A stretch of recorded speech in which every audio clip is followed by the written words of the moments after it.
Welcome back. હવે સામાન્ય સમાચારો પર નજર કરીએ. પ્રી મોન્સૂનની ચાલી રહેલી કામગીરીને પગલે સુરત મહાનગરપાલિકાના કમિશનર પણ એક્શનમાં આવ્યા છે. પ્રથમ તબક્કાની કામગીરી પૂર્ણતાના આરે છે, જે કામગીરીનું નિરીક્ષણ કરવા માટે પાલિકા કમિશનર શાલિની અગ્રવાલ જાતે મેદાને ઉતર્યા.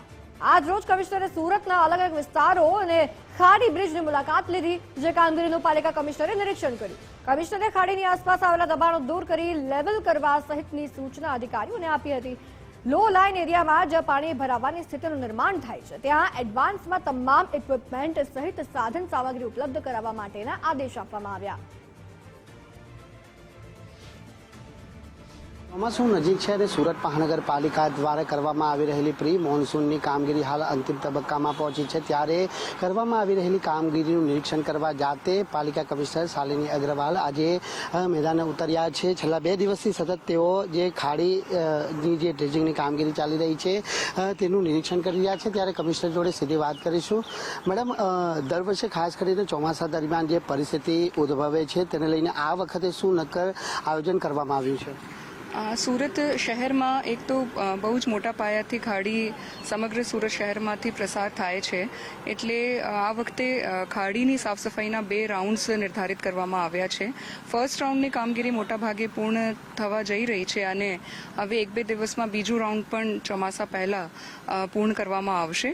અને આમાં આખી ખાડીની સાફ સફાઈ અને ખાડીના બંને બાજુમાં જે પણ ડેબ્રીઝ, કચરા વગેરે કોઈ પણ વસ્તુ હોય એમને પણ સાફ સફાઈની કામગીરી ઝુંબેશ સ્વરૂપમાં કરવામાં આવી રહી છે. સાથે સાથે સમગ્ર સુરત શહેરમાંથી તાપી રિવર પણ પ્રસાર થાય છે અને ત્યાં પણ જો ફ્લડ ગેટ્સ વગેરે છે એમના રિપેર્સ, મેન્ટેનન્સની કામગીરી ઝુંબેશ સ્વરૂપમાં ચાલી રહી છે. અને એમના સિવાય સમગ્ર સુરત શહેરમાં જો મેન હોલ્સ હોય છે, સ્ટોર્મ વોટર ડ્રેનેજની સાફ સફાઈ, ઇનલેટ ચેમ્બર્સ વગેરેની સાફ સફાઈ એ પણ કરવામાં આવી રહી છે. મેડમ, ખાસ કરીને નીચાણવાળા વિસ્તારોમાં પાણી ભરાવાની સમસ્યા રહેતી હોય છે અને બીજી સણિયા હેમાદ ગામની વાત કરવામાં તો દર વર્ષે ત્યાં પરિસ્થિતિનું નિર્માણ એ પ્રમાણે થાય છે, પાણી ભરાઈ જાય. 2 પ્રકારના પ્રશ્નો ઉદ્ભવે છે. પહેલું કે જો વિસ્તાર ઓલરેડી લો લાઇંગ એરિયાઝમાં વસેલા છે ત્યાં પાણી ભરાવાની સમસ્યાનું પ્રોબ્લેમ થાય છે, પણ ત્યાં એક લાંબા ગાળાના આયોજન કરવા માટે સુરત મહાનગરપાલિકા સમગ્ર સર્વે વગેરેની કામગીરી કરી રહી છે. અને બીજું કે પ્રી મોન્સૂન કામગીરીમાં વ્યવસ્થિત રીતે કામગીરી ના થઈ હોય તો કોઈ વિસ્તારોમાં ડ્રેનેજ વગેરે ઉભરાવાનું કે પાણી ભરાવાની સમસ્યા થાય છે અને એમના માટે દરેક ઝોન કક્ષાએથી પ્રી મોન્સૂનની કામગીરી વ્યવસ્થિત રીતે થાય આ પ્રમાણે કામગીરી કરવામાં આવી રહી છે.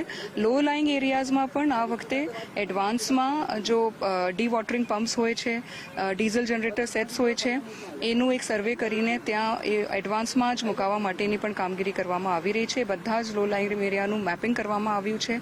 ઇન્ટિગ્રેટેડ કમાન્ડ એન્ડ કંટ્રોલ સેન્ટરથી પણ એમનું સતત મોનિટરિંગ થાય અને early warning system, rescue, relief, rehabilitation આ તમામનું પણ એડવાન્સમાં કામગીરી કરવામાં આવી છે. બિલકુલ, આ હતા પાલિકા કમિશનર શાલિની અગ્રવાલ, જેમનું કહેવું છે કે જે પ્રમાણે પ્રી મોન્સૂનની કામગીરી કરવામાં આવી રહી છે, પ્રથમ તબક્કાની કામગીરી હાલ પૂર્ણ થવાના આરે છે અને બીજા તબક્કાની કામગીરી છે તે છેલ્લા 2 અઠવાડિયાની અંદર પૂર્ણ કરી દેવામાં આવશે. જે લો લાઇન એરિયાની અંદર જે વિસ્તારો આવેલા છે ત્યાં પાણી ભરાવાની સમસ્યા દર વર્ષે સર્જાય છે, તેને ધ્યાનમાં રાખી આ વખતે એડવાન્સ રૂપે જે નક્કર આયોજન કરવામાં આવ્યું છે. બીજી બાબત, જે સણિયા હેમાદ ગામ ખાતે દર વર્ષે પાણી ભરાવાની સમસ્યા સર્જાય છે, તેને લઈને પણ જે સર્વેની કામગીરી છે તે હાથ ધરવામાં આવી છે અને ભવિષ્યમાં આ સમસ્યાનું કઈ રીતે નિરાકરણ થાય તે દિશામાં પણ પાલિકા દ્વારા હાલ જે કવાયત છે તે હાથ ધરવામાં આવી છે. કેમેરામેન અજય કુમાર સાથે રાકેશ બ્રહ્મભટ્ટ, ગુજરાત ફર્સ્ટ, સુરત.